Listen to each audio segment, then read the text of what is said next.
Soy Rafael Guerrero, psicólogo y doctor en educación y autor del libro Educación Emocional y Apego, pautas prácticas para gestionar las emociones en casa y en el aula.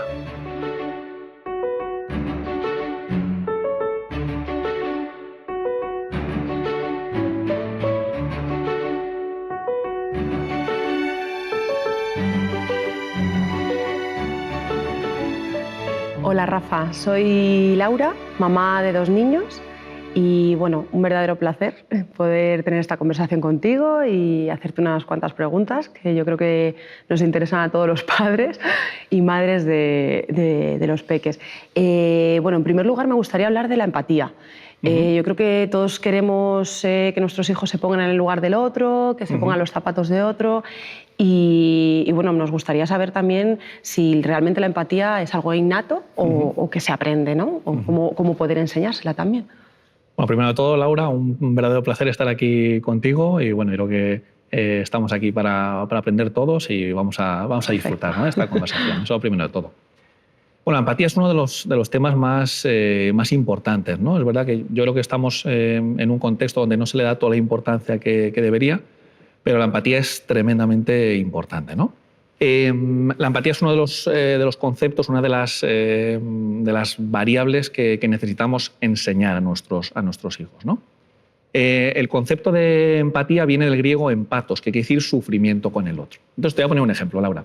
Imagínate que vamos los dos caminando por la calle y nos encontramos con que al mirar arriba hay un funambulista. Un funambulista que a través de un cable está cruzando, ¿vale?, está pasando de un edificio a otro edificio, ¿no? ¿Qué nos pasaría a nosotros? Bueno, nos pasaría que sentiríamos mucho miedo, ¿no? Entonces, en ese equilibrio que está realizando el funambulista, nosotros sentiríamos su miedo. Sentimos su miedo, Laura, pero en realidad nosotros no estamos en esa situación tan dramática, ¿no? Nos estamos jugando la vida, ¿no? Y eso es empatía, Laura. Es decir, sufrimiento con el otro, experimentar la emoción que tiene el otro. Entonces, generalmente en lenguaje cotidiano, Laura, solemos escuchar de la empatía es cuando me pongo o cuando me meto en los zapatos del otro. Y está bien, pero yo añadiría una pequeña coletilla y es que consiste en ponerse en los zapatos del otro, pero, esto es muy importante, debemos tener en cuenta que esos zapatos no son nuestros. Es decir, entiendo cómo te sientes, pero yo no estoy viviendo esa situación. Entiendo tus emociones, pero no es mi situación. De ahí que cuando, por ejemplo, vayamos a un tanatorio a ver a un amigo que ha vivido una muerte de un familiar, de su madre o su padre, ¿qué es lo que solemos decirle? Te acompaño en el sentimiento. Es decir, sé cómo te sientes, puedo entender qué emociones y en qué situación te encuentras, pero no es mi situación, es tu situación, ¿no? Entonces, el concepto de empatía es tremendamente importante. En cuanto a lo que me preguntabas de si es más un aspecto innato o es un aspecto que se aprende, que se desarrolla, bueno, la pregunta tiene un poco de truco, ¿no? ¿Por qué? Pues porque es verdad que, como bien sabes, ¿no?, como mamá de dos niños, los bebés cuando nacen, los neonatos, tienen ciertas predisposiciones. Todos sabemos que en el momento del nacimiento, por ejemplo, con un aspecto muy concreto como es el dormir, hay niños que son más irascibles, otros niños que son más tranquilos, unos duermen mejor, otros duermen peor. Y claro, apenas tienen horas de vida, ¿no? Pero a pesar de eso, nacemos con una predisposición genética, ¿no? Bueno, llevándolo esto al apartado, al lado de la empatía, nos encontramos con que la empatía, ¿vale?, se va a ver influida por cuestiones de predisposición que son más bien genéticas. Pero lo que es el aspecto estricto de la empatía es algo que no solamente es que se pueda desarrollar, sino que se tiene que desarrollar. Y siempre comento que la empatía se desarrolla con un otro. Bueno, esto de un otro es entre comillas, ¿no?, porque un otro implica una tribu, ¿no? Sí. Hace falta una tribu entera para desarrollar a un niño, para que un niño crezca y para educar un niño. Bueno, pues la empatía necesitamos un otro. Es decir, nuestro hijo aprende a montar en bicicleta, por ejemplo, porque hay alguien, o hay varias personas, ¿vale?, que le enseñan a montar en bicicleta. Nuestro hijo aprende a escribir porque hay alguien, su profesora, su madre, su padre, hay alguien que le enseña a escribir. Con la empatía pasa exactamente lo mismo. Es decir, los seres humanos necesitamos de otras personas, de ese un otro del que hablábamos antes, para desarrollar esa habilidad. Y luego podríamos encontrar dentro de lo que es la empatía como 3 niveles, ¿no? Como 3 tipos de empatía. En primer lugar, nos encontramos con una empatía de tipo emocional. Es decir, vamos a poner un ejemplo para comprenderlo mejor. Vamos a suponer, ojalá y no ocurra, pero vamos a suponer que tu marido se queda sin trabajo, le echan del trabajo, ¿no? Entonces, la empatía de tipo emocional, Laura, consiste en que cuando tú vienes y me cuentas la situación, han echado a tu marido del trabajo y que te encuentras triste y te encuentras preocupada por la situación de tu marido, la empatía de tipo emocional, que es el primer nivel, ¿vale? El más básico, consiste en que yo te diga, Laura, entiendo o veo que estás triste. Un segundo nivel que implica un poquito más de complejidad, ya ahí metemos algo que es eminentemente humano, que son las cogniciones, los juicios, los pensamientos, es decir, todo lo racional, todo lo que tiene que ver con el córtex. Y ahí añadiría a lo que comentábamos antes de la empatía emocional aspectos más de pensamientos, aspectos más de razonamiento. Y aquí te podría decir, Laura, entiendo, veo que estás triste porque han echado del trabajo a tu marido. Y luego el tercer y último nivel de la empatía consiste en un cambio de perspectiva. Es decir, hasta este momento, ¿no? Como dice siempre Martin Hoffman, que es uno de los grandes expertos en empatía, la empatía es una respuesta en la cual hablamos más del otro que de uno mismo, ¿vale? Sentir lo que el otro está sintiendo, ¿no? Entonces, en este tercer tipo de empatía, Laura, lo que ocurre es que yo me voy a tu lugar, pero añado algo en relación a mí. Es decir, veo, Laura, que estás triste porque han echado a tu marido del trabajo, yo en tu lugar me sentiría exactamente. ¿Cómo podemos hacer que nuestros hijos sean sensibles, sean empáticos? Bueno, pues igual que decimos que para conseguir que un niño aprenda a nadar necesitamos enseñarle a nadar, es decir, ejercer de modelos y luego que él vaya aprendiendo poco a poco, en este caso, esta conducta motriz, en el caso de la empatía decimos exactamente lo mismo.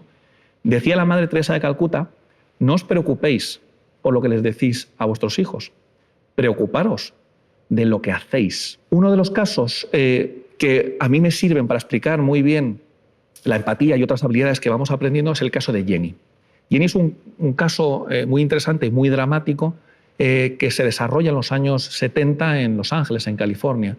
Jenny es una niña que nace en el seno de una familia con muchas dificultades y debido a una serie de razones es encerrada durante 10-12 años en una habitación donde solamente se le cubren necesidades de tipo física. Estuvo durante 10-12 años encerrada hasta que unos trabajadores sociales la encontraron, ¿no? Claro, los periodos críticos ya habían pasado. Entonces Jenny no había desarrollado un lenguaje, Jenny no tenía desarrolladas las habilidades sociales, Jenny, desde luego, no tenía desarrollada su habilidad motriz, no sabía escribir, andaba con serias dificultades y, por supuesto, Jenny no tenía ninguna empatía, no tenía ninguna capacidad de poder hacer una introspección para saber exactamente qué emociones, qué sentimientos, qué pensamientos estaba teniendo como para poder pensar en los demás, ¿no? Entonces, si tuviésemos que concretar una edad, podemos decir que más o menos en torno a los 4 o 5 años ya podríamos concluir que existe una empatía de una manera ya madura, ¿no? Vuelvo a repetir que esto es un aspecto que requiere de mucho tiempo, ¿no? ¿Por qué en torno a los 4 o 5 años? Sabiendo, Laura, evidentemente que existen diferencias entre niños, ¿no? Porque a partir de esa edad es cuando ya se desarrolla otro aspecto muy relacionado con la empatía, que es la teoría de la mente. La teoría de la mente es la capacidad que tenemos para ponernos en el lugar del otro y no solamente entender las emociones que está experimentando el otro, sino para saber qué ideas, qué pensamientos y qué expectativas tiene el otro, ¿no? Es por tanto, entonces, en torno a los 4 o 5 años, cuando podemos decir que la habilidad de la empatía se ha desarrollado. Si ahora nos preguntamos qué diferencia hay entre niños y niñas en cuanto a la empatía, bueno, pues los estudios llegan a una conclusión muy clara. Entonces, antes de nada, te quería preguntar, ¿tú crees que existen diferencias entre niños y niñas? Y en caso de que creas que sí, ¿quién crees que son más empáticos? A ver, realmente Pienso que sí que las hay. No las debería de haber, pero creo que sí que las hay. Que las niñas tienen mayor empatía, ¿no?, que los varones. Pues estás en lo cierto, ¿no? Además, esto no solamente es una sensación o algo que percibamos en el día a día con nuestros hijos, con nuestros alumnos, ¿no?, sino que es algo que está demostrado científicamente, ¿no? Fíjate, en el año 2007, un estudio de un experimentador que se llama Bricendin en la Universidad de California realiza un estudio donde compara niños y niñas, ¿vale?, pequeños, y ve que las niñas aguantan más la mirada y miran más los aspectos faciales que los niños, lo cual les da más información de contenido emocional y lo cual les hace ser mucho más empáticas. Por otro lado, Rafa, los padres estamos un poco preocupados porque cuando nuestros hijos no consiguen lo que quieren o no les salen las cosas como más o menos ellos esperaban,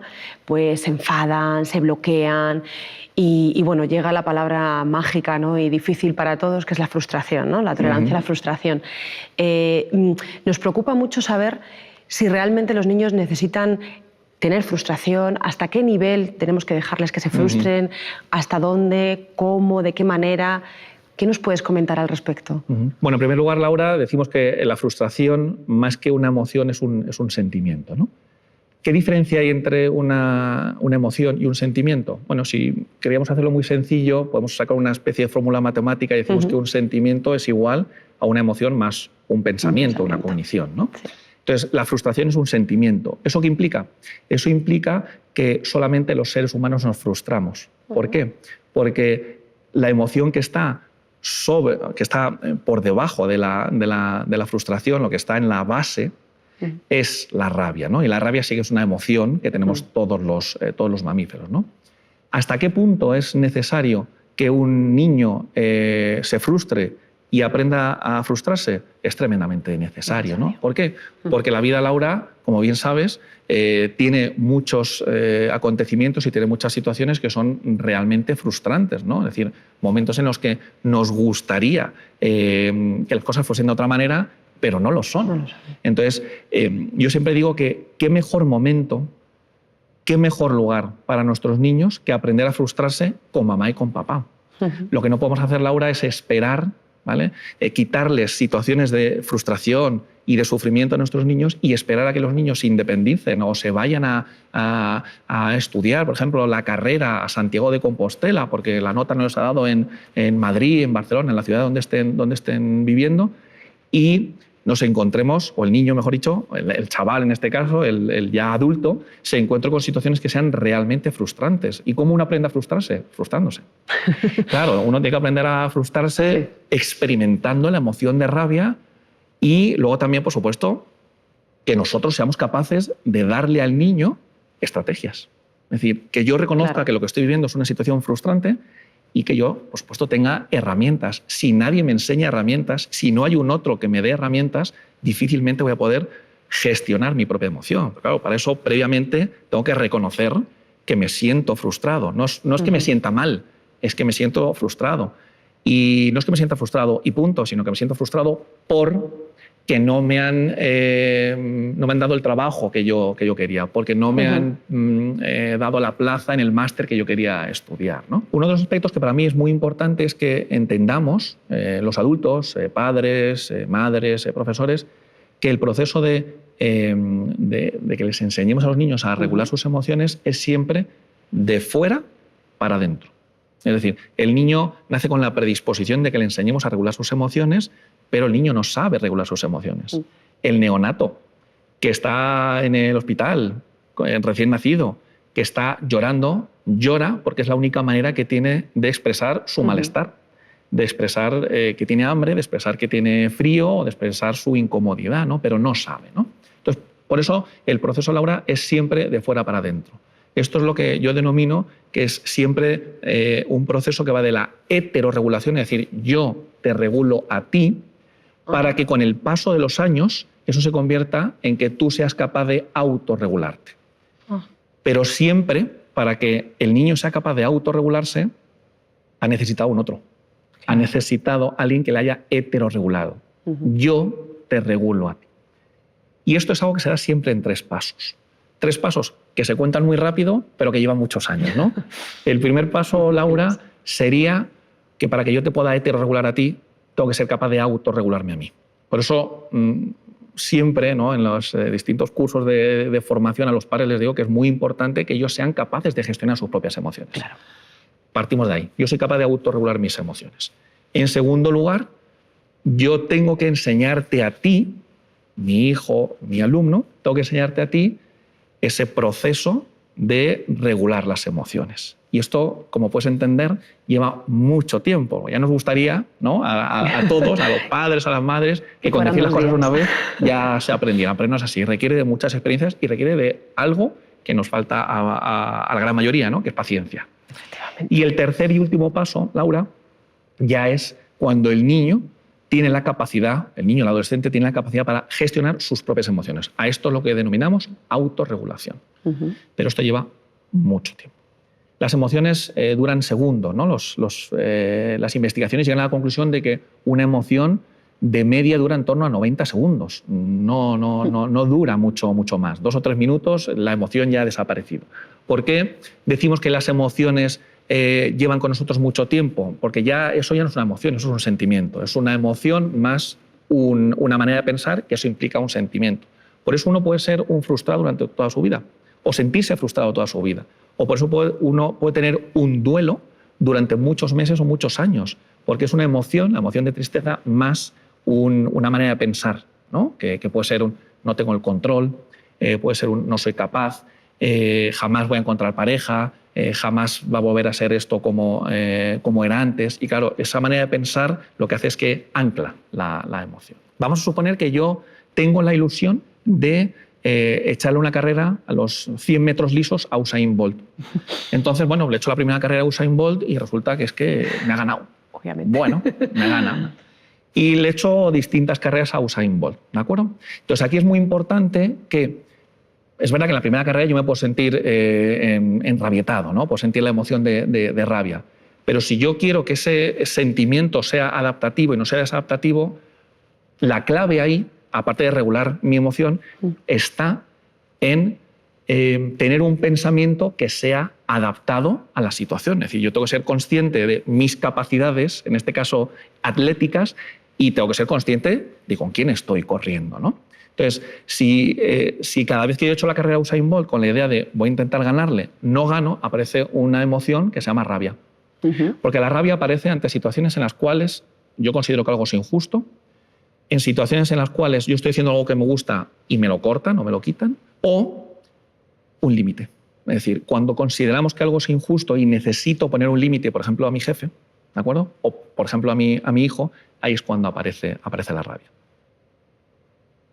Entonces, en el ejemplo que te estaba poniendo, lo que ocurre es que la clave será regular la emoción y tener en cuenta que la cognición, que la manera de pensar, el cómo yo enfoque esa situación tiene que ser lo más adaptativo posible. Claro. Si yo me planteo ganar a Usain Bolt, es muy probable que, aparte de sentir rabia cada vez que acaba la carrera, es que luego me sienta frustrado y puedo sentirme frustrado durante toda mi vida. Si cambio la cognición, es muy probable que toda esa ecuación cambie y deje de sentir tanta rabia y cambiemos ese sentimiento de frustración por otro que sea más adaptativo. Si en vez de exigirme tengo que ganar a Usain Bolt, digo, voy a disfrutar de esta carrera que lo he echado a Usain Bolt, seguramente ese sentimiento de frustración se va a convertir en otro tipo de sentimiento, en otro tipo de emociones, y voy a poder disfrutar y, por tanto, adaptarme mucho mejor a la situación en la que estoy. Les cuesta muchísimo diferenciar a los niños y las niñas el tema de la necesidad y cuándo realmente es un deseo, ¿no? Cuándo lo necesito de verdad o cuándo es que quiero tenerlo, ¿no? ¿Cómo podemos nosotros los padres ayudarles a que diferencien esto, ¿no? Bueno, es un aspecto muy importante, pero de verdad que es difícil, ¿no? El ser humano tiende a convertir deseos en necesidades, ¿no? Pero es verdad que si lo analizamos de una manera fría y con distancia, nos encontramos con que realmente el ser humano, por necesita más bien pocas cosas, ¿no? Sí. Y luego están los deseos. Los deseos están muy bien. Podemos tener muchos deseos, cada uno tiene los suyos, pero realmente no son necesarios. ¿Nos pueden permitir una mejor calidad de vida? Sin lugar a dudas. Pero debemos primero tener nosotros claro y luego explicarle a nuestros hijos la diferencia que hay entre necesidades y deseos. Entonces, la clasificación que establece uno de los grandes conocedores de estos temas, ¿no? del apego, que es Jorge Barudi, en cuanto a lo que son las necesidades, él habla de que existen 4 necesidades básicas en el ser humano, ¿no? La primera necesidad serían las necesidades fisiológicas, las físicas, es decir, alimentación, hidratación, todo lo que tiene que ver con aspectos más físicos, protección.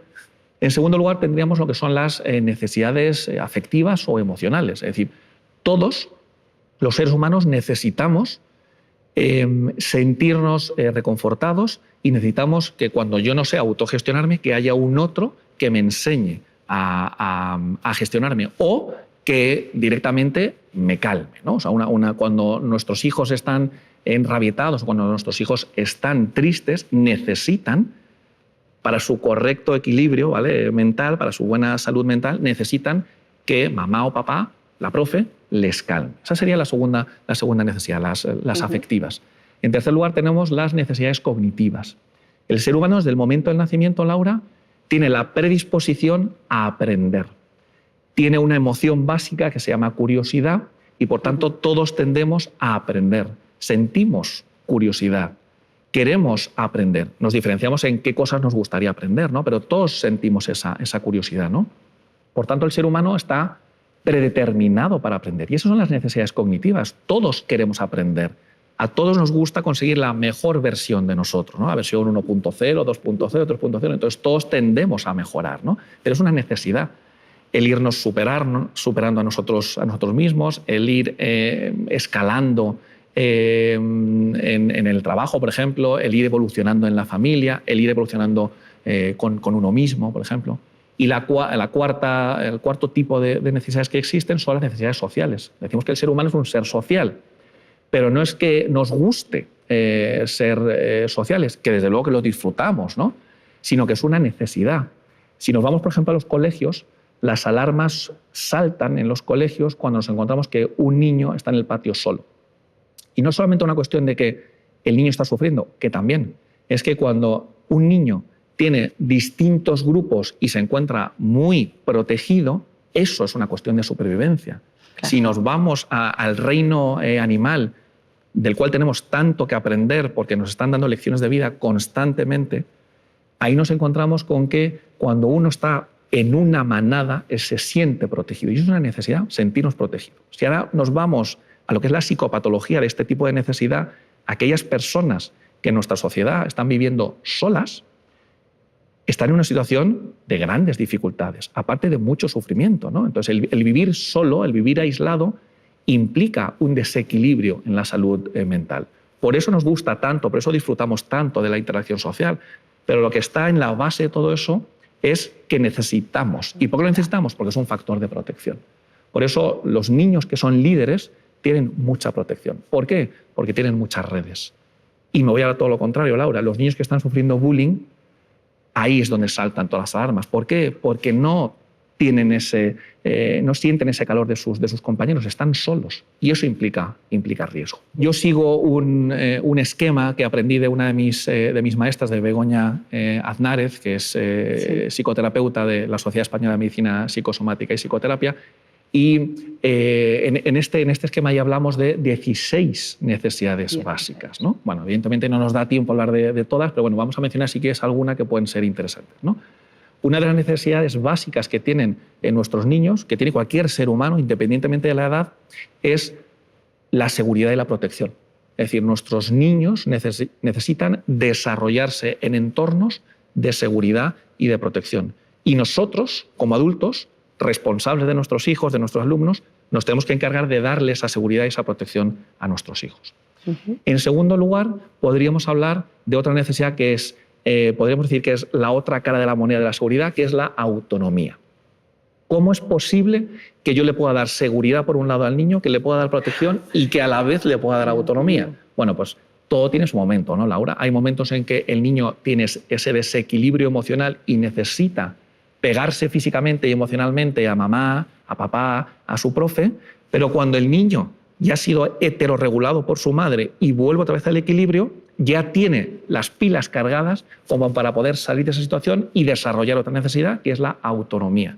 Por tanto, seguridad, protección y autonomía, por otro lado, son las dos caras de una misma moneda. Y aquí siempre hablo de los micromomentos. ¿Qué es un micromomento? Momentos en los cuales, en función de la edad del niño, ¿vale? Momentos en los cuales dejamos que nuestros niños se desarrollen solos. Es decir, con un niño chiquitito de 1 año y medio, 2 años, le podemos dejar en su cuarto que esté jugando solo. Es un micromomento. A lo mejor estamos hablando de 1 minuto, de 30 segundos. Habrá que ver en función, ¿no? Y otro micromomento sería pues, a un niño ya de cuarto, de quinto de primaria, darle esa seguridad y darle esa confianza para que pueda, por ejemplo, bajar a comprar el pan en la panadería que está cerquita de casa, ¿no? Pero es favorecer esa autonomía. Otra necesidad muy importante es la decodificación.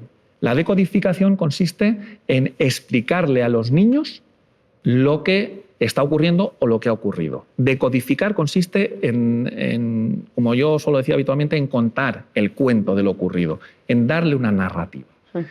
Una cuarta necesidad que también es muy importante es la necesidad de ser visto. Cuando decimos que un niño tiene una baja autoestima, tenemos que indagar un poquito en esta necesidad de ser visto, ¿no? Y aquí podemos meter muchas cosas, el ser respetado, el confiar en nuestros hijos. Es decir, hay muchas variables que podemos meter en ese punto, ¿no?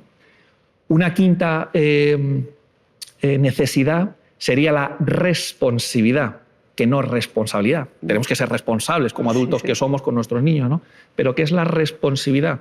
La responsividad es cuando decimos que somos responsivos, cuando yo doy respuesta a lo que mi hijo necesita, que no desea.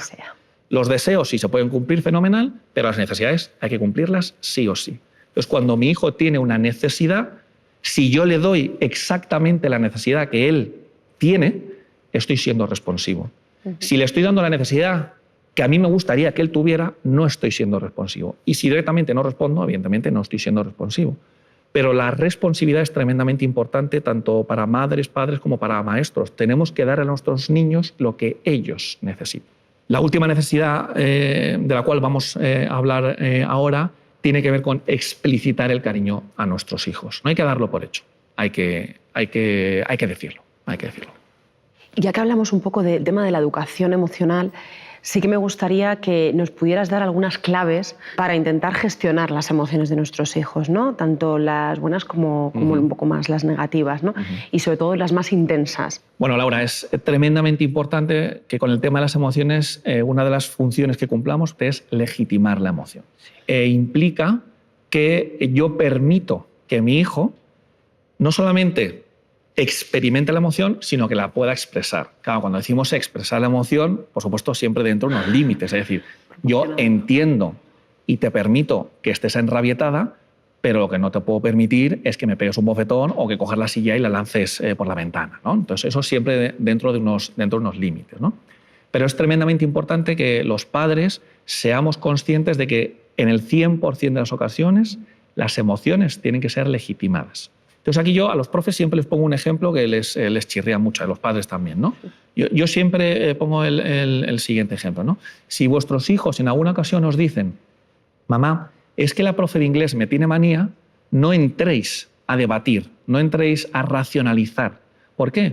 Porque eso es una emoción que tienen, eso es un sentimiento, es una manera de percibir a la profesora o la circunstancia X que tengan en el colegio, ¿no? Entonces, lo que tenemos que hacer nosotros es legitimar. Si mi hijo o si mi hija me está diciendo que se siente mal, eso es completamente legítimo, porque ella no ha decidido sentirse de esa manera, simplemente es una emoción que le surge, ¿no? Y entonces así nos la traslada. Si en el momento en que mi hija me está contando cómo se siente, yo lo que hago es, en vez de responder emocionalmente, respondo racionalmente, ya me estoy yendo a otra conversación. Lo que siempre tenemos que hacer es legitimar la emoción, que eso implica que si tú, que eres mi hija, estás activando tu hemisferio derecho, yo no tengo otra que activar mi hemisferio derecho, porque si no, el código no va a ser el mismo.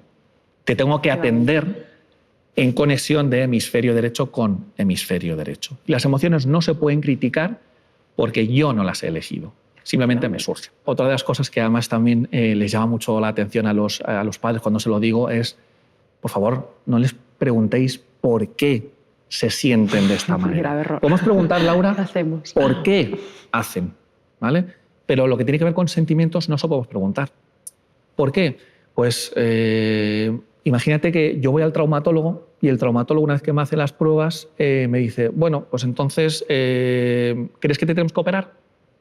Bueno, pues usted que es el traumatólogo, usted que es el profesional, me tendrá que decir si me deben operar o no. Bueno, vale, pues venga, le vamos a operar. ¿Lo operamos mediante la técnica A o mediante la técnica B? ¿Usted qué quiere? ¿O a usted qué le parece? Pues no lo sé, por eso vengo a que usted me diga que es el experto, ¿no? Entonces, si nosotros le preguntamos a nuestros hijos, a nuestros alumnos, ¿pero por qué te sientes de esta manera? O ¿pero por qué haces esto? Nos estamos rebajando. Les estamos diciendo que no entendemos nada, que este caos que ellos están viviendo es igual para exactamente nosotros, ¿no? Entonces hay muchos ejemplos, ¿no?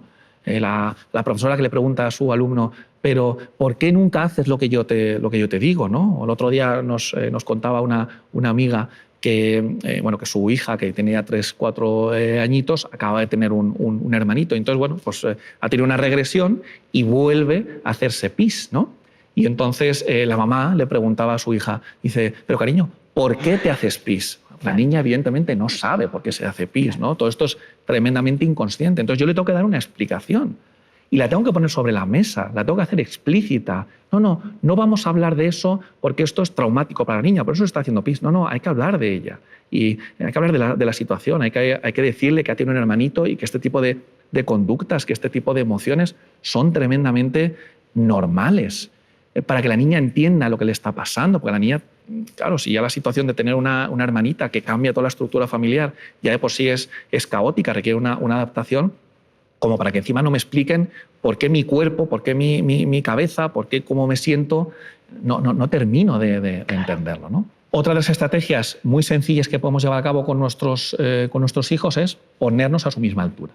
Y esto es algo no solamente que hacemos los seres humanos, ¿no? Cuando estamos hablando con un niño, cuando un niño está en una situación de desequilibrio emocional, el ponernos a su altura no solamente lo hacemos nosotros, lo hacen el resto de los mamíferos, ¿no? Sobre todo lo que son los mamíferos superiores, los simios, los grandes simios. Y cuando hay un conflicto emocional, Laura, lo que ocurre es que si yo me pongo a su altura, si nos miramos de igual a igual, lo que el niño está percibiendo es que no hay agresión. Lo que el niño está percibiendo es que no hay competitividad, sino todo lo contrario, hay cooperación. Me interesa lo que me estás diciendo, me preocupa lo que me estás diciendo. Por eso es una estrategia muy sencilla, muy fácil de llevar a cabo, pero que en pocas ocasiones hacemos. Entonces, ante un conflicto de tipo emocional, hay que ponerse a su altura, hay que ponerse de rodillas si hace falta. Agacharse y hablar. Hay que agacharse, eso es. Y hablar mirándonos en una misma altura. Es decir, no hay situación de superioridad cuando yo estoy trabajando con alguien que tiene un conflicto, ¿no? Emocional. Me gustaría compartir contigo una anécdota que viví hace poquitos meses con mi hijo, ¿no? Resulta que pues un día salimos a dar un paseo. Mi hijo por aquel entonces tenía añito y medio más o menos, y bueno, fuimos a dar una vuelta cerca de casa y de repente escuchamos un grito además muy profundo, muy aterrador, ¿no?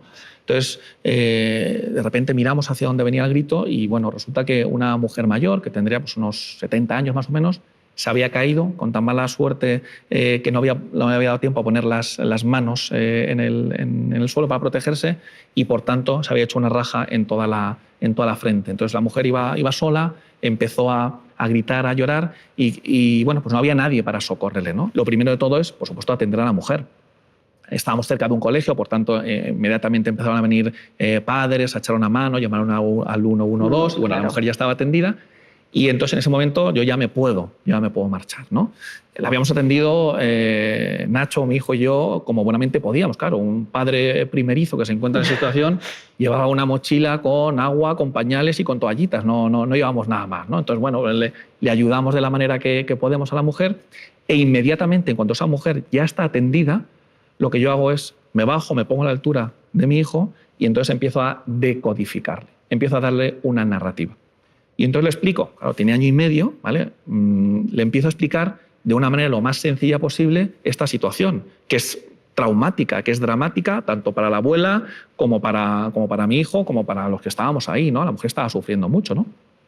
Entonces le digo, mira Nacho, cariño, esta abuelita iba andando, se ha tropezado, se ha caído y se ha hecho mucho daño, se ha hecho mucha pupa. Y entonces nosotros le hemos atendido, le hemos ayudado y le hemos calmado, hemos llamado a la ambulancia y ya está atendida. Entonces, a medida que seguíamos andando, yo cada 2 por 3 me volví a bajar y le volví a explicar esta situación, ¿no? Porque una de las claves para que una situación no se convierta en traumática es decodificarla y contarla muchas veces, ¿no? En contra de lo que generalmente tendemos a pensar, ¿no?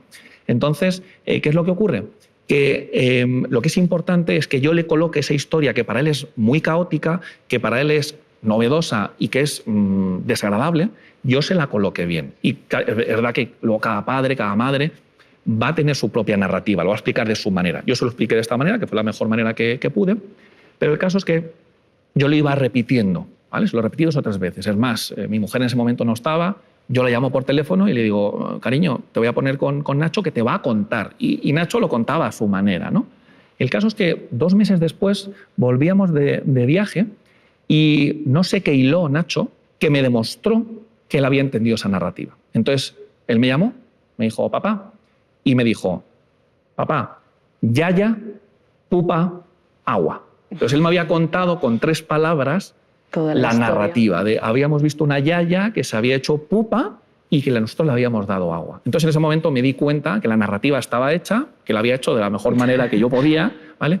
Y que él había integrado ese acontecimiento, que para él fue traumático, como para cualquier otro niño, pero si ante acontecimientos desagradables somos capaces de colocarlo bien en su sitio, y ordenarlo, es fantástico. Entonces, bueno, como ves, son muchas las pautas concretas que podemos poner ahí en marcha. Todas ellas son muy sencillas, pero lo más importante es que para que podamos dar respuestas que sean adaptadas a nuestros hijos, primero me tengo que poner en su lugar, primero tengo que ser empático y tengo que conectar mi hemisferio derecho con el suyo, porque si no vamos a dar palos de ciego.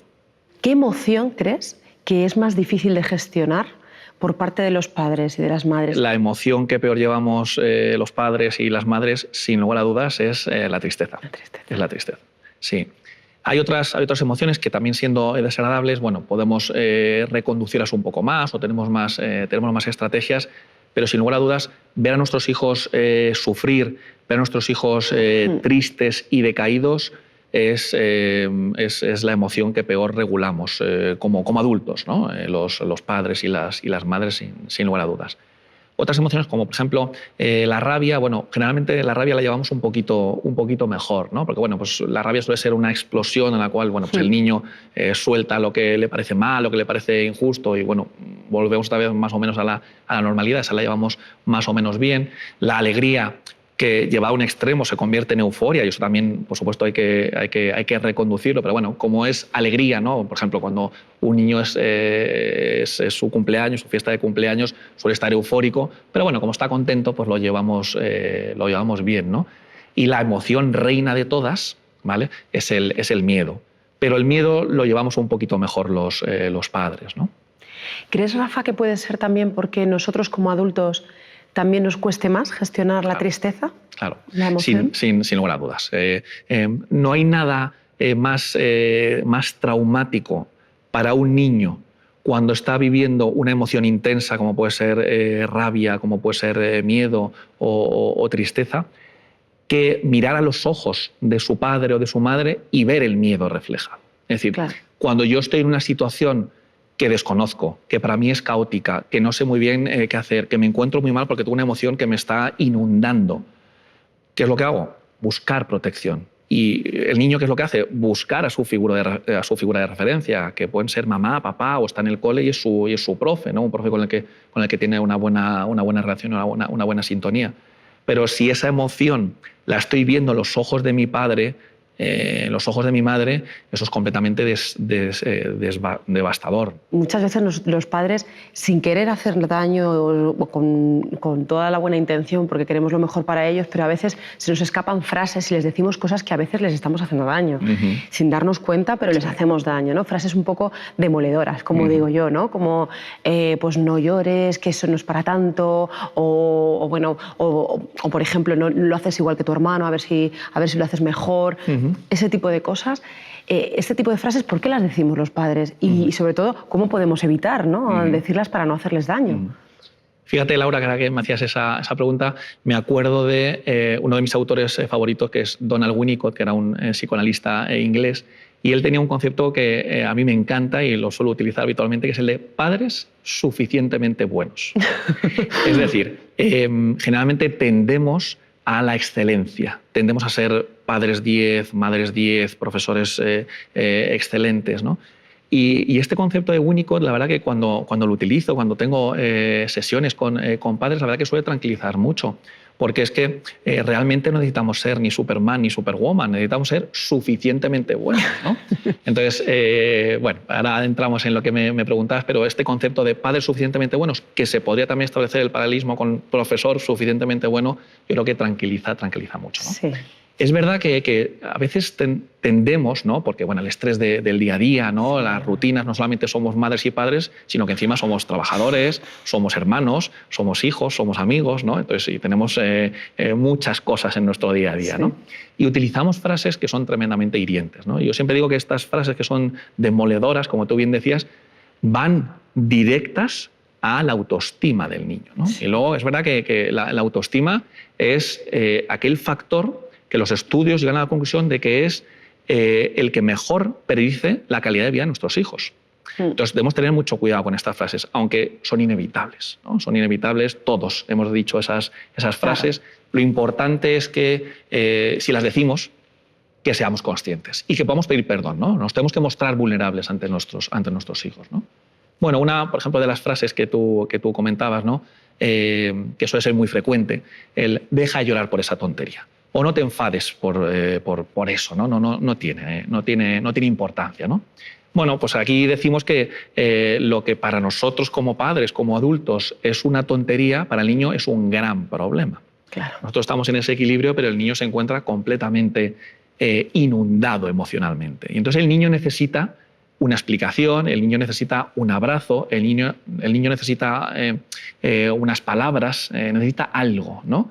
Y entonces, claro, cuando el niño manifiesta, ¿vale? O directamente lo manifiesta verbalmente o a través de la conducta, esa emoción, y nosotros lo que hacemos es ningunear o bien al niño, bien a la persona, o bien lo que está diciendo, claro, pues le estamos haciendo un flaco favor, ¿no?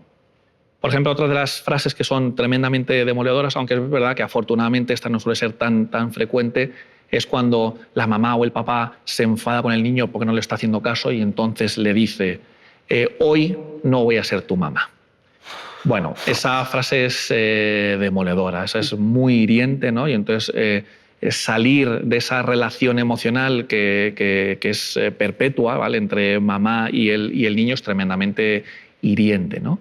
Yo recuerdo, Laura, hace 3, 4 años, estaba con mi mujer en un centro comercial y estábamos en la sección de juguetes. Estábamos buscando un regalo para nuestra sobrina y entonces de repente apareció una abuelita, una mujer mayor que llevaba a sus nietos.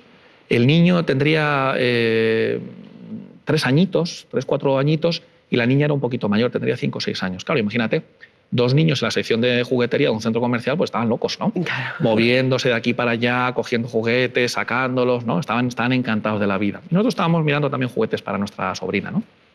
El caso es que llegó un momento en que la abuela se vio completamente desbordada, los niños no le hacían caso, ¿vale? Como para hacer caso en una sección de juguetería, y entonces la abuela dijo una frase que a mí a día de hoy me sigue retumbando, ¿no?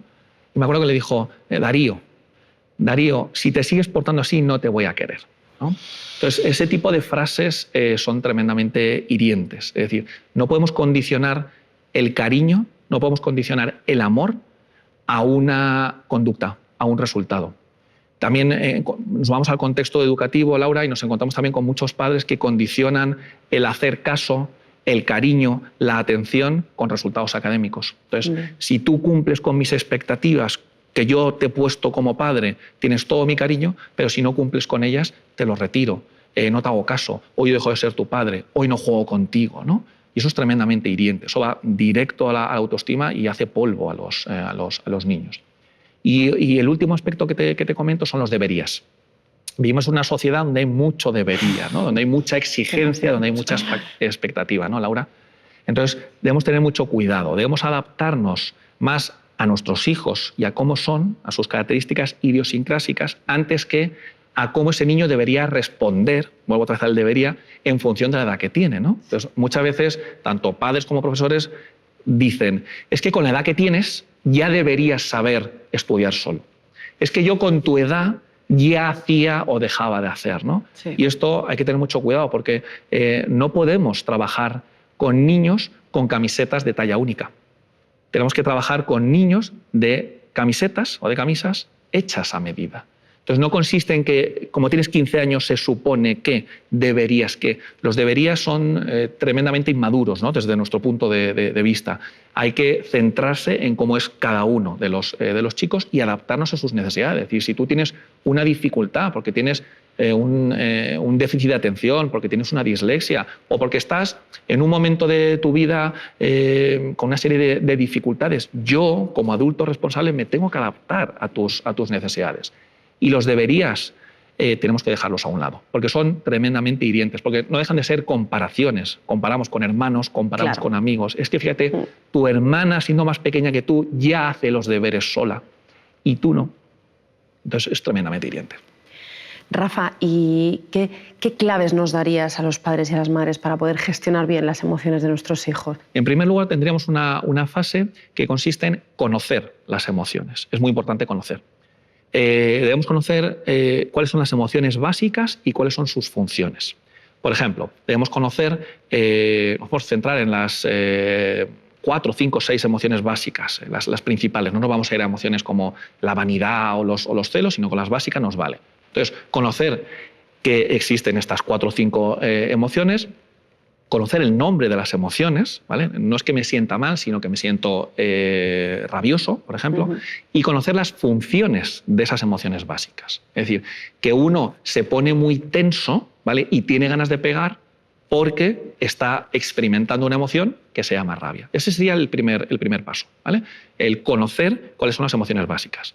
Y para que tú los conozcas, yo te las tengo que explicar, ¿no? La segunda fase sería reconocer las emociones. Te voy a poner un ejemplo. Si yo te pusiera 3 fotos, ¿vale?, de monumentos conocidos internacionalmente y te dijera que me señalaras cuál es la Torre Eiffel, ¿serías capaz? Claro, sí. Bien. Y serías capaz o bien porque has estado o bien porque has visto documentales, has visto fotos, te la han descrito, ¿de acuerdo? Entonces, para que tú puedas reconocer, para que tú me puedas señalar dónde está la Torre Eiffel, ¿vale?, versus el Coliseo Romano y la Alhambra de Granada, tienes que conocer. Pues con las emociones, Laura, pasa exactamente lo mismo. Para que tú puedas reconocer, yo lo que estoy experimentando ahora es miedo, tienes que conocer lo que es el miedo. ¿De acuerdo? Entonces esa sería la segunda fase, el reconocimiento, ¿no? Entonces, Laura, por eso es muy importante el hecho de que sintonicemos. Es decir, si yo quiero ayudarte a ti a regular tus emociones, si te quiero heterorregular, me tengo que poner en tu lugar para entender qué es lo que estás experimentando, ¿no? Aquí hay una frase del genial Miguel Gila que a mí me encanta, ¿no? La frase dice lo siguiente: cuando mi madre tenía frío, me ponía a mí una chaqueta por encima, ¿no? O sea, esta es la frase que demuestra la poca sintonización emocional, ¿vale?, y que manifiesta una poca responsividad. Es decir, como yo como adulta tengo frío y tú como niña pequeña que eres mides mucho menos que yo, si yo tengo frío, inevitablemente, matemáticamente, tú tienes que tener frío sí o sí. Bueno, pues no, porque a lo mejor resulta que tu hija está jugando en el parque y no es que no tenga frío, sino que encima tiene calor porque está sudando, ¿no? Entonces, por eso es muy importante el hecho de que sintonicemos. Para que yo te pueda ayudar a reconocer la emoción, me tengo que poner en tu lugar, ¿no? Un tercer paso sería legitimar la emoción. Tremendamente importante que yo te permita que experimentes la emoción y que la puedas expresar. Es muy importante esa legitimación de las emociones, algo que desgraciadamente no solemos hacer. Una cuarta fase sería que yo te enseñe a ti estrategias para regular las emociones, es decir, las conoces, las has reconocido, te la permito, ¿vale? Pero ahora, ¿qué hago con esto? ¿No? Claro. Entonces, yo te tengo que enseñar estrategias. Por ejemplo, una estrategia para poder tolerar el aburrimiento, que yo la utilizo mucho con mis pacientes, consiste en que como uno aprende a aburrirse, aburriéndose. ¿No? Entonces, les digo que se sienten en una silla sin dispositivo móvil, sin televisión, sin nadie, Y algunos me preguntan, ¿y puedo pensar? Faltaría más, claro que puedes pensar, ¿no? Pero tienes que estar durante 5 minutos sin hacer absolutamente nada. Pues te diré que la gran mayoría de los pacientes no son capaces de soportar eso. Son 5 minutos sin hacer nada, ¿no? Entonces, son estrategias, ¿no? Estrategias que les vamos enseñando para tolerar el aburrimiento, para tolerar la frustración, para gestionar bien la rabia, para gestionar bien la alegría, la euforia, ¿no? la tristeza. Y son pequeños trucos, digamos, que les damos a los niños para, oye, pues cariño, cuando te ocurra esto en el colegio, puedes hacer esto otro, ¿no? No hay varitas mágicas, sino que hay recursos. Y cuanto más recursos les demos en la mochila metafórica que llevan nuestros niños, mejor. Es decir, si ante, otro ejemplo que me gusta poner, ¿no? Si a la hora de poner un cuadro yo me encuentro que para poner un clavo tengo un martillo, fenomenal. Porque si tengo que utilizar una llave inglesa para poner un clavo, voy mal. Claro. Ahora, la llave inglesa puede ser también efectiva para otras situaciones. Por eso creo que es muy importante que en la mochila metafórica, emocional que llevan nuestros niños, ellos puedan disponer de muchas herramientas para utilizar aquella herramienta que sea adecuada en el momento concreto. Luego, en quinto lugar, es muy importante que reflexionemos. Vivimos, desgraciadamente, Laura, en una sociedad en la cual la reflexión, el pensar y el estar parado pensando en tus cosas está mal visto, ¿no? La gente se preocupa cuando nos ve mirando al techo pensando en nuestras cosas, ¿no? Sí. Entonces, es tremendamente importante que nosotros reflexionemos y que invitemos a nuestros hijos a reflexionar, ¿no? Entonces, como la reflexión, todo lo que tiene que ver con los pensamientos está en el córtex cerebral, yo siempre digo que a esta fase hay que llamarla échale córtex, ¿no? O sea, cada vez que yo doy algún argumento y a alguien pues, no le termina de encajar, yo le digo, bueno, échale córtex, ¿no? Dale una vuelta, ¿no? Piénsalo, ¿no? Había una frase, ¿no? de una famosa canción de Sabina, que en realidad es un poema de Quintero León y Quiroga, que decía, me lo dijeron 1000 veces, mas yo nunca quise poner atención, ¿no? Sí. Pues es eso, ¿no? Son cosas que yo sé que me están pasando en mi cuerpo, son emociones que me hacen sentir mal, pero claro, mal no dicen nada. Entonces lo que quiero es que le eches cortes, que pares, que te sientes, que pienses, que tomes conciencia, ¿no? Y que seas consciente de qué pasa en tu cuerpo a nivel físico, que seas consciente de qué emociones estás experimentando, que seas consciente de qué pensamientos estás teniendo. Pues tengo ganas de salir corriendo de aquí. Y luego qué acciones llevas a cabo, es decir, que reflexiones sobre todo ello, ¿no? Eso es muy importante. La sexta y penúltima etapa sería dar una respuesta que sea una respuesta emocional que sea lo más adaptativa posible, ¿no? Es decir, si a mí mi jefe me echa la bronca, inevitablemente va a surgir en mí una rabia, ¿vale? Y entonces voy a tener ganas de agredirlo, de insultarle, de empujarle. Esto es completamente humano y completamente normal. Ahora, por eso decíamos que la respuesta que yo dé tiene que ser lo más adaptativa posible. Porque si yo esa emoción que estoy experimentando la llevo a cabo, es decir, la actúo, va a ser tremendamente desajustado, desadaptativo para mí. ¿Por qué? Porque estoy yendo en contra de mis intereses. Yo quiero seguir en este trabajo. Me ha causado lo que él me ha dicho mucha rabia. Pero si le empujo al jefe, mañana no voy a volver al trabajo. Mañana voy a estar despedido, ¿no? Entonces, por eso, una cosa es la emoción y otra cosa es la conducta asociada. Todos los mamíferos, salvo nosotros, tenemos o tienen una emoción e inevitablemente, sí o sí, la ejercen, la expresan, realizan la conducta. El perro que está en casa solo, cuando escucha que su dueño mete la llave en casa y que está aquí, quiera o no quiera, como está contento, va a empezar a mover el rabito, va a empezar a moverse por casa. ¿Por qué? Porque está contento. No puede evitar eso. El ser humano tiene la capacidad de tener una emoción y no expresarla. No expresarla. Tiene la capacidad de sentir emociones y no llevarlas a cabo. Es decir, no consiste en actuar todas las emociones según nos vengan, sino que hay que pensar de qué manera la puedo expresar, de la manera que sea más beneficioso y más adaptativo para mí, ¿no? Eso es tremendamente importante, ¿no? Por ejemplo, los niños pequeños, un niño pequeño que está en la fase de las rabietas, ¿no? Que se tira al suelo y que se enrabieta y que patalea, claro, ¿por qué hace eso? Pues porque no tiene la habilidad que tenía el trabajador que te contaba antes, ¿no?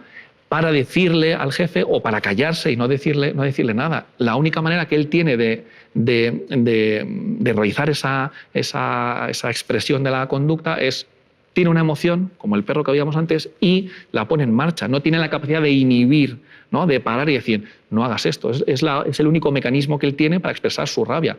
Por eso hay que permitírselo, porque no tiene otros argumentos. Hay que enseñarle a pasar de esa pataleta que el niño está teniendo a respuestas que sean más adaptativas, pero para un niño de 2 o 3 años tiras al suelo es tremendamente adaptativo. ¿Por qué? Porque no tiene más recursos, ¿no? Que eso lo haga un adolescente o lo haga un chaval de 20 o 25 años, pues ya no es adaptativo, ¿no? Diríamos, joder, qué inmaduro este niño, este chaval ahí tirado en el suelo pataleando, ¿no? Pero para un niño es muy adaptativo.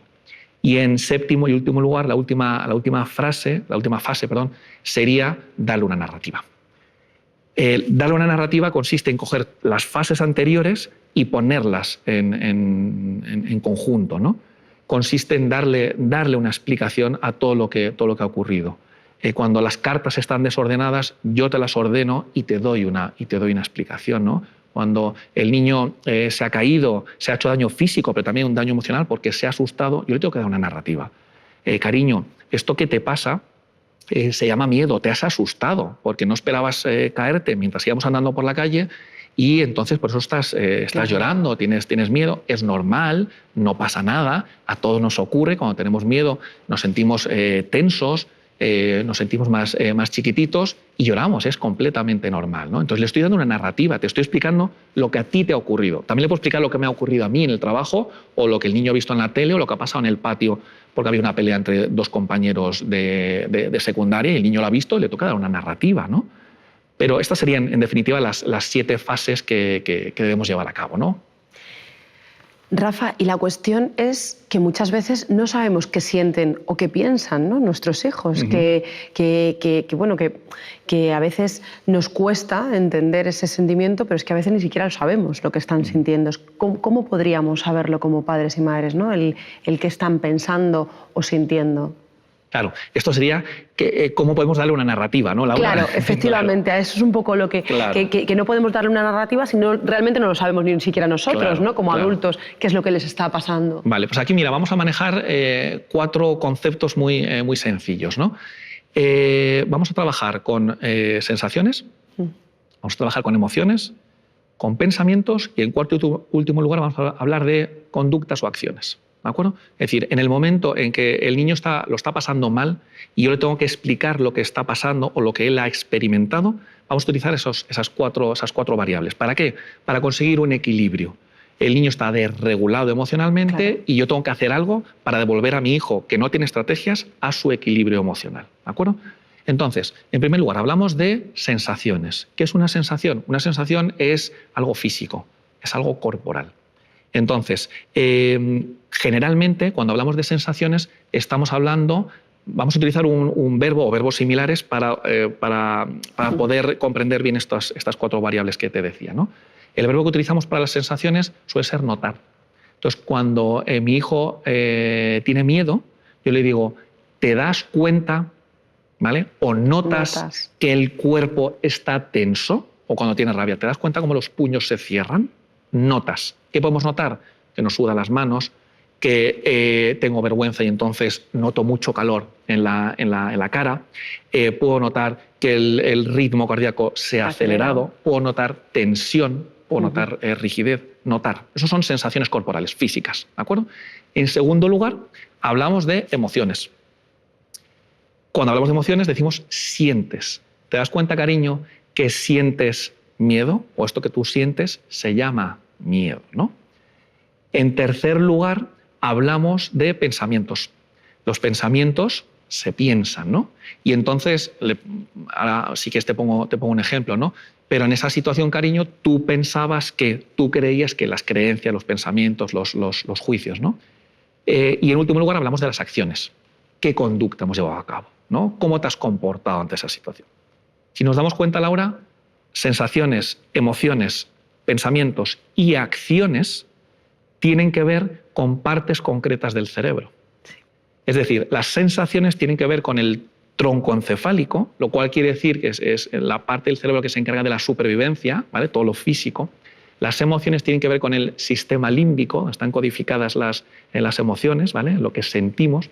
Los pensamientos tienen que ver con el córtex y, en último lugar, la acción se coordina, la acción voluntaria, por supuesto, no me refiero a los reflejos, la acción voluntaria se coordina desde la corteza prefrontal. Y ahí tenemos 4 partes que son básicas y muy importantes del cerebro, ¿no? Pongamos un ejemplo. Vamos a imaginar que, y esto se puede hacer como prevención, es decir, te voy a explicar lo que te puede pasar mañana, cariño, cuando vayas a hacer el examen, o te lo cuento después de que hayas hecho el examen, ¿no? Vamos a imaginar que nuestra hija acaba de hacer un examen o va a hacer un examen, ¿vale? Entonces, hablaríamos de estos 4 pilares. Sensaciones. Pues cuando uno va a hacer un examen, ¿qué es lo que puede ocurrir? Pues puede ocurrir que el latido cardíaco vaya más rápido, que a uno le suden las manos, que uno se encuentre tenso. Es decir, todo lo que tiene que ver con aspectos físicos se puede dar. Emociones. Bueno, pues ¿qué emociones tiene uno cuando se siente evaluado? Cuando uno va a realizar un examen. Claro. Pues generalmente la emoción no suele ser alegría. Que se puede dar, ¿eh? La emoción generalmente suele ser miedo, ¿no? Entonces, si le vamos diciendo, ¿te das cuenta cómo sentiste miedo? ¿Te das cuenta cómo el cuerpo estaba tenso, ¿no? En cuanto a pensamientos. Por eso, cariño, me decías que tenías ganas de abandonar el examen. Por eso me decías que querías salir corriendo del instituto y no hacer el examen, ¿no? Y luego la acción, bueno, pues en función de cómo haya sido, va a englobar un poco estas tres partes, ¿no? Al final, cariño, lo hiciste francamente bien, porque aunque pensabas que lo único que querías era salir corriendo del examen, al final lo hiciste francamente bien, ¿no? Entonces, englobamos esos 4 pilares para explicarles a los niños lo que puede ocurrir, ¿vale? Como anticipación, o lo que ha ocurrido. Y con esos 4 pilares creo que es más que suficiente para poder darle una buena narrativa a nuestros hijos. Hablando un poco en el ámbito escolar, ¿no? Los padres muchas veces presionamos y les exigimos demasiado, ¿no? A nivel las notas, tenemos unas expectativas muy altas, ¿no? Y queremos lo mejor para ellos. Y a veces nos da miedo sobre todo el presionarles demasiado, el que se lleguen a bloquear, ¿no? ante la parte más curricular, ¿no? ¿Qué podemos hacer ante esto? ¿Cómo lo gestionamos? Bueno, Laura, el tema de las expectativas es tremendamente importante, ¿no? Aquí podríamos hablar de 2 aspectos, lo que son las expectativas y luego algo que para mí es tremendamente relevante, que es la mirada incondicional, ¿no? Respecto a las expectativas, ¿qué es una expectativa? Bueno, una expectativa es como un objetivo o una idea, ¿vale? Un reto, ¿vale? Que les planteamos a nuestros hijos. Y muchas veces hay un desbarajuste, ¿vale? Entre lo que nuestros hijos están preparados o pueden hacer y lo que nosotros les estamos exigiendo, ¿no? Entonces, claro, eso es muy frustrante. Si a mí me están pidiendo que haga algo que yo no soy capaz, pues claro, eso genera mucha frustración, ¿no? Para mí es muy importante el tema el efecto Pigmalión. El efecto Pigmalión, que se lo explico a los profes, tiene que ver con es algo que se parece a si la magia existe, es el efecto Pigmalión, ¿no? en el aula, ¿no? Entonces, las expectativas que tiene un profesor, ya sea con un alumno o ya sea con un grupo entero, tienden a cumplirse. En el 100% de los casos no, pero en un porcentaje importante sí, ¿no? Entonces, se hizo un estudio muy conocido que demostró lo que es el efecto Pigmalión, ¿no? Entonces, un profesor que acaba de acabar el curso escolar con un grupo, en ese traspaso de información al siguiente tutor, le pasó el listado y señaló el alumno 1, el 5, el 17 y el 24, ¿vale?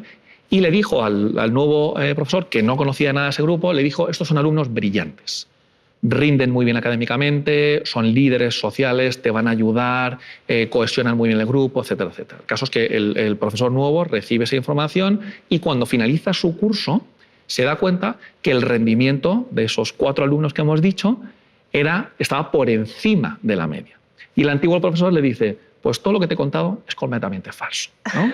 Es decir, esas capacidades que el profesor antiguo le había trasladado al nuevo no eran ciertas, pero la expectativa que tenía el profesor al final se cumple. Y se cumple, Laura, tanto para lo bueno como para lo malo. Henry Ford tenía una frase que a mí me parece que es fantástica, que decía, tanto si crees que puedes como si crees que no puedes, estás en lo cierto. Entonces esto viene a reflejar lo que es el efecto Pigmalión y lo potente que son las expectativas. Y hay una anécdota que me parece muy bonita que se llama el paseo de Galton, ¿no? Francis Galton era primo de Charles Darwin Y entonces él se propuso hacer una experiencia. Entonces él estaba en un parque de Londres y entonces él se mentalizó de que al dar el primer paso y entrar en ese parque se iba a estar pensando que es la peor persona del mundo. Entonces entró en el parque y fue dando una vuelta pensando, soy la peor persona del mundo, soy la peor persona del mundo. El caso es que cuando acaba ese paseo, él se da cuenta que la gente se apartaba de él, ¿no? Entonces, bueno, esto es lo potente de la expectativa. También tiene su parte negativa y por eso tenemos que tener mucho cuidado, ¿no? Y el segundo concepto que te decía, que para mí es muy relevante, es la mirada incondicional, ¿no? En otros sitios se habla de amor incondicional o apoyo incondicional. Bueno, a mí me gusta el de mirada incondicional. Consiste en no juzgar a nuestros niños, ¿no? Por supuesto que podemos criticar sus conductas, sus acciones, faltaría más, ¿no? Pero no es lo mismo criticar la conducta que criticar a la persona. Entonces, yo puedo criticar a mi hijo, puedo decirle que me parece mal lo que ha hecho, pero jamás puedo criticar a la persona. La persona y el amor que yo siento y el cariño y el respeto que siento hacia mi hijo, eso jamás está en duda. En relación un poco con los centros educativos y con los profesores, ¿qué papel crees que desempeñan ellos actualmente en la educación emocional de nuestros hijos?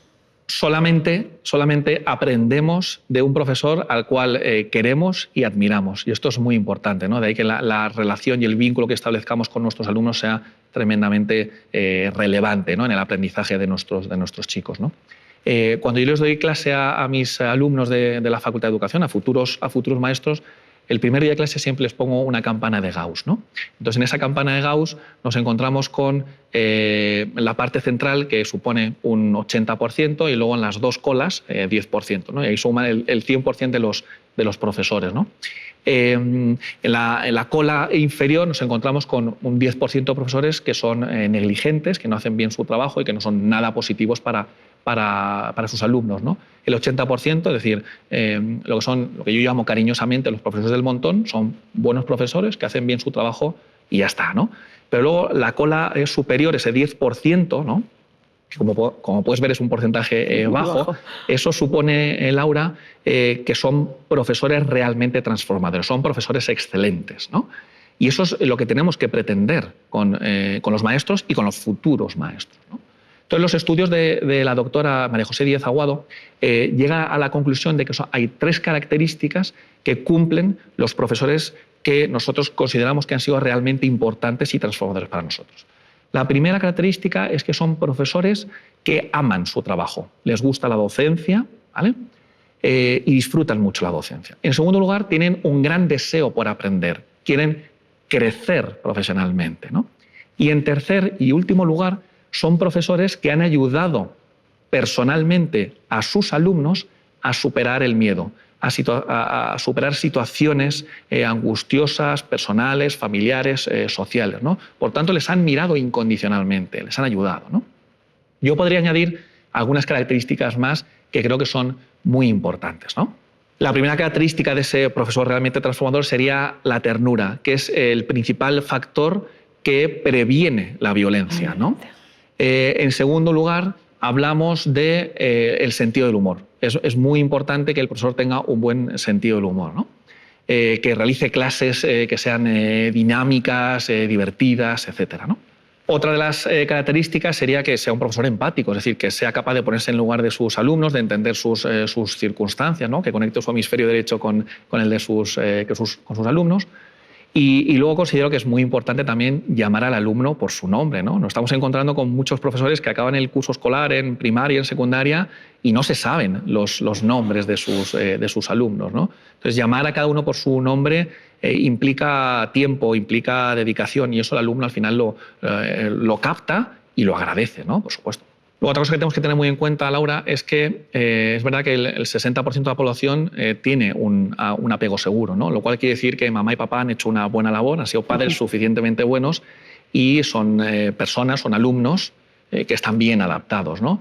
Pero en muchas ocasiones nos encontramos con niños que tienen grandes dificultades, no solamente a nivel académico, sino a nivel social y a nivel familiar, ¿no? Y aquí el profesor cumple una función que es tremendamente importante. El profesor ejerce como segunda oportunidad. Es decir, en aquellas casas donde desgraciadamente mamá y papá, por problemáticas X, no han podido hacerse cargo o no han podido darle al niño lo que realmente necesita, el profesor ejerce esa figura, ¿no? Por eso es muy importante que desarrollemos los vínculos, el apego y que desarrollemos todas estas habilidades no solamente en casa, sino también en los profesores. Los profesores son figuras de apego muy importantes para nuestros hijos, ¿no? También es importante, Laura, que el profesor se muestre vulnerable. Es decir, el profesor no es alguien que sabe absolutamente todo y el alumno no es alguien que no sabe absolutamente nada, ¿no? Entonces es importante que el profesor se muestre vulnerable, que tiene su comienzo y tiene su final, tiene sus límites, ¿no? Entonces, en ese deseo de aprender, estoy seguro que el profesor hace una buena labor dejándose, escuchando a ver lo que dicen los alumnos para seguir aprendiendo, ¿no?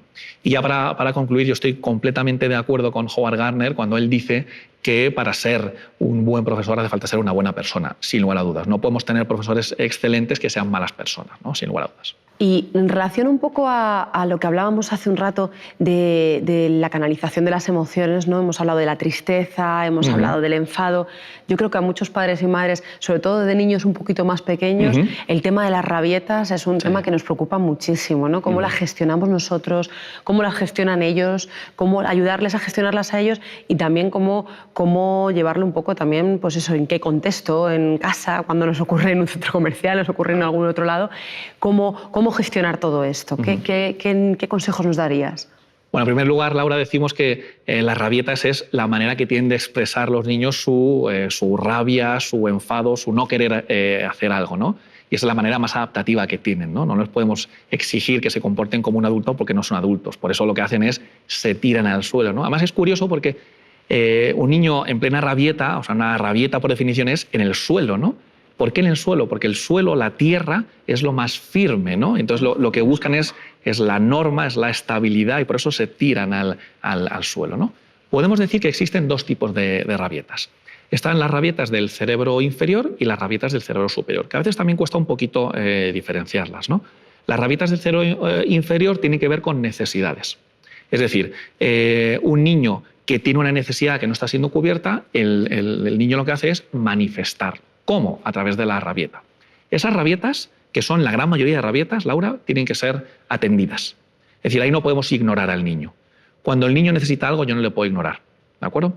Entonces, ante esa conducta explosiva de tirarse al suelo porque el niño está pidiendo algo que necesita y no se lo estamos dando, ahí se lo tenemos que dar. Eso es una rabieta del cerebro inferior. Y en segundo lugar, tenemos rabietas del cerebro superior. Estas son las rabietas que son programadas, aunque sea de manera inconsciente, por los propios niños. Claro, estas se dan ya en niños más mayores, ¿no? Las rabietas de niños pequeños son rabietas de cerebro inferior siempre. Pero niños más mayores, que ya tienen su corteza frontal ya bien desarrollada, ya son capaces de planificar, aunque sea de manera muy básica y aunque sea de manera inconsciente, pero son capaces de planificar. Hacen cosas ¿para qué? Para sacarle el máximo rendimiento a lo que ellos quieren, ¿no? Y estas sí que son las rabietas que tenemos que ignorar. En el momento de la rabieta ahí tenemos que ignorar y una vez que pase la rabieta es cuando tenemos que hablar con el niño y darle, primero, entender su emoción y en segundo lugar, darle recursos o darle alternativas para que ellos sepan qué es lo que pueden hacer en futuras ocasiones. Es decir, en vez de tirarte al suelo o en vez de gritar de esta manera o hacer aquello otro, te voy a dar herramientas, como decíamos antes, para que tú puedas poner en marcha la estrategia que sea más adaptativa, ¿no? Por ejemplo, Laura, si un niño le castigamos sin cenar porque se ha estado comportando mal y entonces le castigamos sin cenar y decimos directamente a tu habitación porque has hecho algo antes o durante la cena, has cogido el plato y lo has tirado al suelo y se pone a llorar y está completamente enrabietado, esa rabieta tiene toda la razón del mundo. Es decir, le estamos quitando, le estamos impidiendo saciar una necesidad que en este caso es fisiológica y que el niño necesita, ¿no? En cambio, en otras ocasiones lo que los niños demandan es algo que no es tan necesario, ¿no? Por ejemplo, un niño que se pone a llorar, se enrabieta muchísimo porque le hemos castigado sin ir al partido de fútbol del fin de semana. Realmente no es una necesidad, ¿no? Pero el niño lo pasa mal y lo manifiesta de esa manera, ¿no? Y ahora podemos ver, si quieres, algunas herramientas para trabajar, ¿no? En primer lugar, cuando un niño está en rabieta del cerebro inferior, lo que tiene es su complejo reptiliano y su cerebro emocional muy activo, ¿no? Entonces, como no lo puede controlar porque es automático, es inconsciente, lo que siempre decimos es no provoquéis al niño, no provoquéis a la lagartija, ¿no? Hablando del reptiliano, ¿no? Entonces, en ese momento, permitidle que tenga esa rabieta.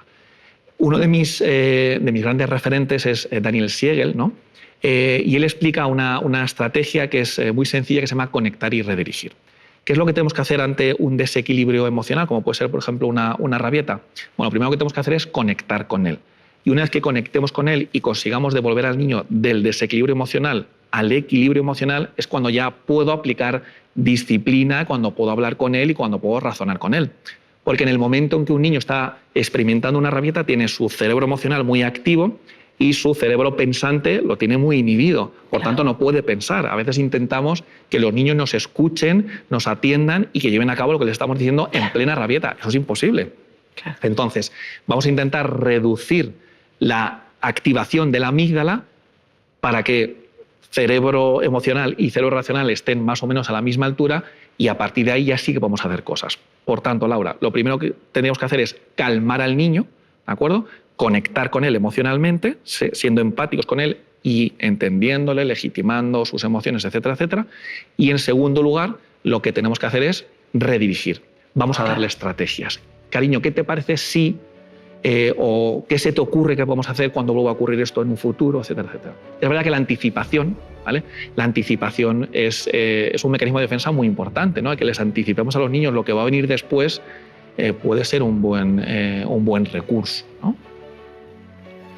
Pues muchísimas gracias, Rafael, un placer haberte tenido aquí y, bueno, y haberme contestado todas estas preguntas que yo creo que han sido súper útiles para todos.